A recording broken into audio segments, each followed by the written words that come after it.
When Malaysian Airlines Flight 370 disappeared over the South Indian Ocean, one of the greatest aviation mysteries of all time was sparked. How could a plane with 239 people on board vanish without a trace? The final words from the cockpit were, "Good night, MH370. Today, exactly 1 year later, there are still no answers. Was it an accident, a terrorist strike, or, as some believe, a pilot's suicidal mission? On this anniversary, our Paul Johnson traces the investigation into this baffling case.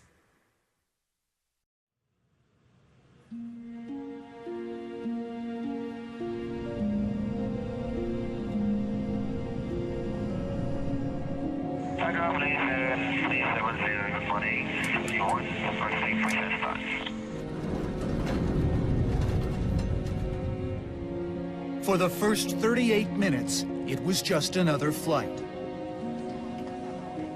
More than 200 passengers settling into their seats for an overnight trip to Beijing, aboard one of the safest aircraft in the skies.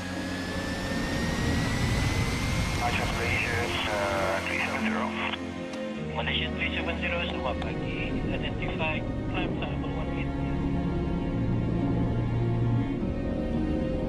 No change in course. Wings level, straight ahead. 370, 32 right of takeoff. Nice.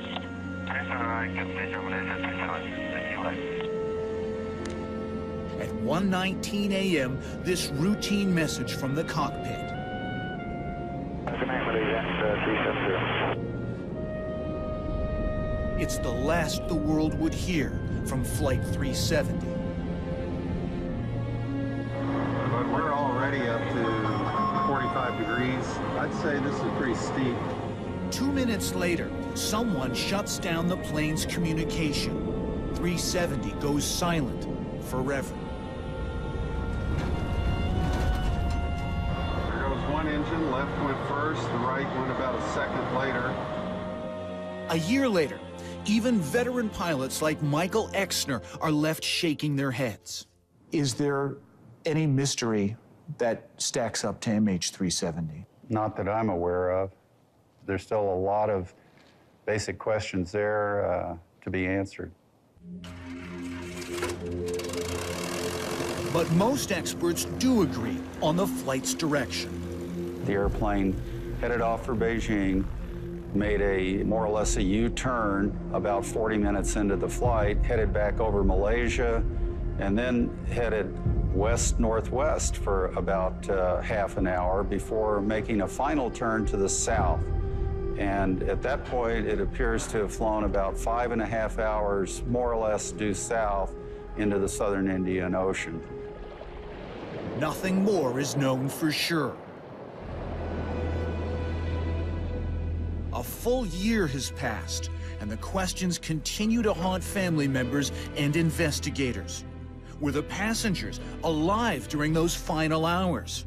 Did the pilot crash the plane, or was there a fatal onboard accident? We want to know what happened, what the reality is. It's the not knowing that torments the families. A tragedy without a final chapter. A year ago, they could barely contain their grief. 12 months later, they're still in the dark. We don't know anything about the airplane that we didn't know then. American Sarah Bajak's partner, Philip Wood, was a passenger on the flight. Over the months, she became the voice of many of the bereaved families. I don't know what the real story is, but sooner or later, I think if we continue to dig, the truth will come out. There's so many instances of the investigation team or the Malaysian government saying something that has been subsequently proven to be untrue. So either they were lying or they were wrong. Only weeks ago, this stunning announcement from the Malaysian government. We officially declare Malaysia Airlines Flight MH370 an accident and that all 239 of the passengers and crew on board MH370 are presumed to have lost their lives. But once again, no clarity. Once again, family members like Steve Wang, who lost his mother on the flight, wonder how the government could possibly know. We don't agree, and we will never agree without any evidence. Evidence is exactly what Michael Exner has been pursuing since MH370 went missing on March 8, 2014. A pilot and satellite expert from Boulder, Colorado, Exner went online and found like-minded specialists who also wanted answers. I came into contact with about a dozen other professionals that were involved with aviation or satellite communications, and we all started working together as a team. They call themselves simply the Independent Group. 18 freelance investigators all over the globe, men who know satellites and aeronautics and engineering, linked online. We're starting a very slight turn to the right. Here's some of their work. Simulator footage that shows what they believe happened in the last seconds of Flight 370.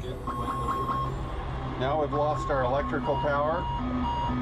Exner is at the controls. Losing altitude very rapidly. Fuel tanks empty. The aircraft goes into free fall. It's not known if any of the passengers or crew are still alive. The fuel was exhausted, the second engine flamed out, followed by a very, very rapid descent rate. Then impact. More than 2,000 kilometers from land, in a part of the ocean that's horrendously difficult to explore.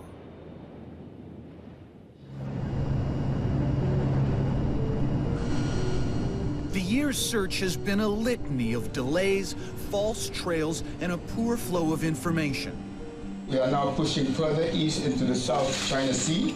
No signs of aircraft debris have been found. The search operation has been complex. The area can now be discounted.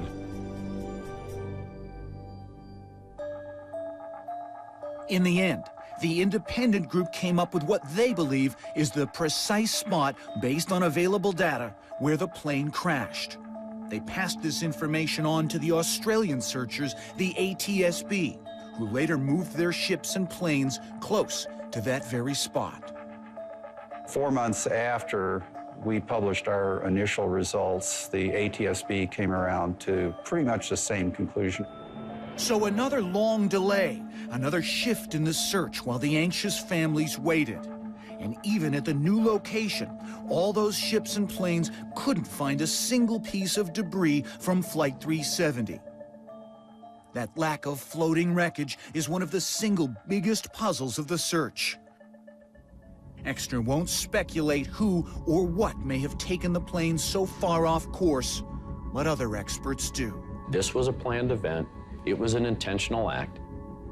Greg Feith is a former U.S. air accident investigator, and he's convinced a serious crime took place. I believe that this pilot or pilots had an intent. They had whatever motivated them, whether it was for retribution because of their religion, whether it was some other driving force. I really don't know, but the fact is it was done. Feith's suicide theory isn't far-fetched. Deliberate pilot action is suspected in at least 4 other passenger airline crashes since 1997.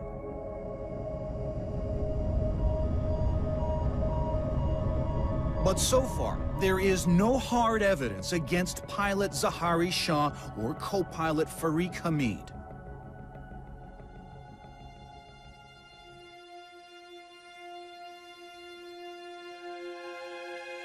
It's been a terrible and tragic year for the people of Malaysia. 4 months after MH370, another Malaysian jetliner, MH17, was blown out of the skies over Ukraine killing 298. Then a Malaysia-based Air Asia jet crashed into the Java Sea with 162 aboard.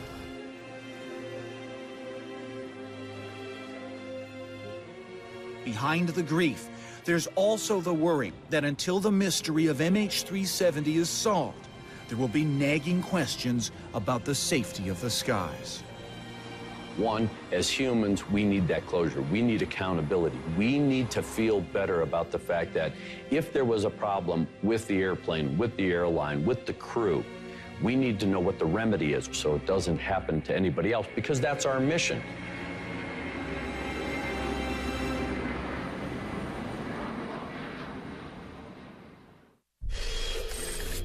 Next. The average family member believes that they have been lied to and mistreated.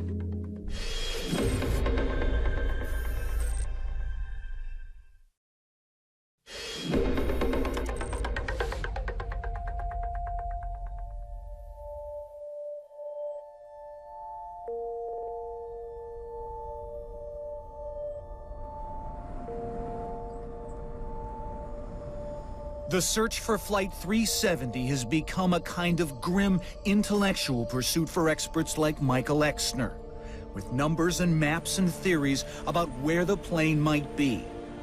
But those people with the most at stake, the next of kin, are nowhere closer to the truth. You will never think about such kind of things will happen to your close one. Everybody is helpless. Nobody knows what to do. There's just so many flaws in the official story, it just makes it impossible to believe. The average family member believes that they have been lied to and mistreated. We believe that the family members should prepare themselves for the worst. Some simply cannot do that. They reject the notion that MH370 crashed into the ocean with no survivors. Steve Wang, for one, clings to the faint possibility that he will see his mother again. Maybe it is a hijacking. I hope it's a hijacking. Toronto psychologist Jordan Peterson calls this ambiguous loss. The imagination is running rampant, trying to solve a problem it can't solve. And that's the terrible thing, is that it's unsolvable. And so it's very difficult for the process ever to come to an end. 2/3 of the passengers on Flight 370 were Chinese, and it's in Beijing that you find the most anger and the greatest frustration with authority. I don't know what they are hiding, but there is something. There must be something. But that is politics. But that's why I'll keep on saying that please respect for the 239 lives and forget about the politics.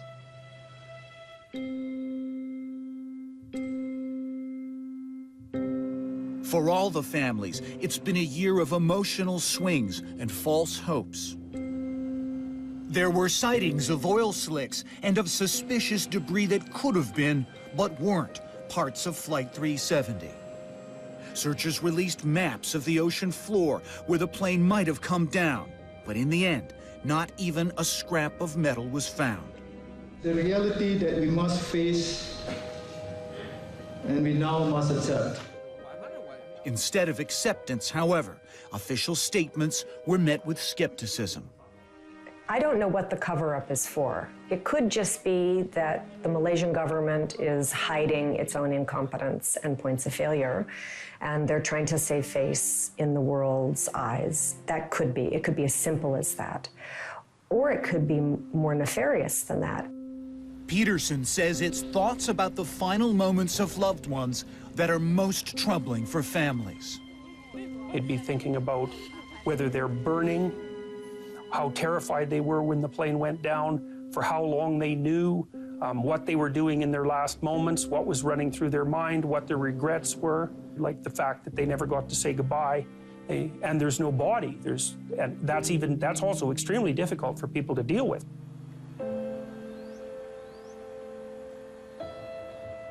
Am I a widow? I don't know. You know, How long do you stay alone? How do you ever go on if you don't have closure and you keep this hope up that they're still alive in some way? Jordan Peterson says the tragedies of this sort are so much easier to deal with when families are able to bury their dead. If someone you love dies and you know exactly what happened, as terrible as that is, it collapses all the possible terrible actualities into only one terrible actuality. And it turns out that one terrible actuality is a lot easier to deal with than the entire imaginary multitude of potential catastrophes.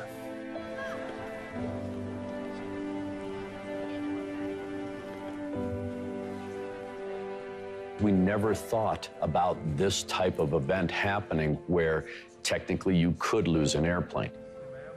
The mystery itself deserves to be solved, and the families need some closure. I do believe that my children, my children's children, and their children will keep on looking for the truth.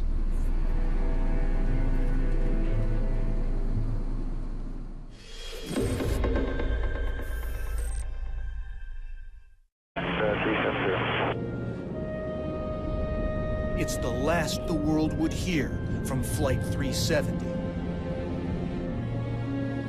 But we're already up to 45 degrees. I'd say this is pretty steep. 2 minutes later, someone shuts down the plane's communication. 370 goes silent forever.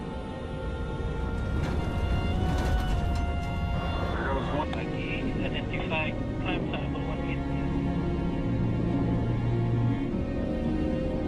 No change in course. Wings level, straight ahead.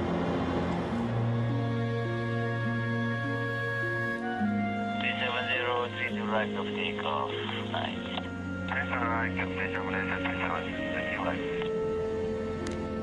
At 1:19 a.m., this routine message from the cockpit.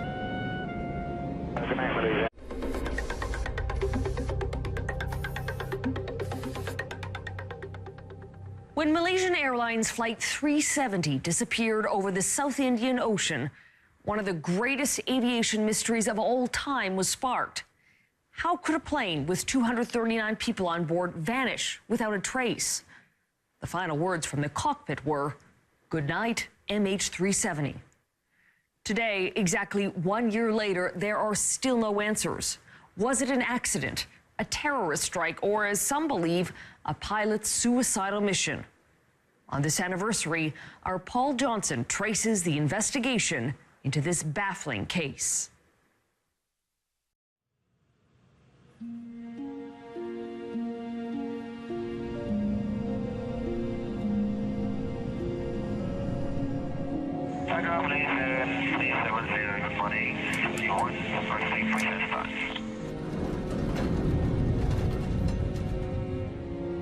For the first 38 minutes, it was just another flight.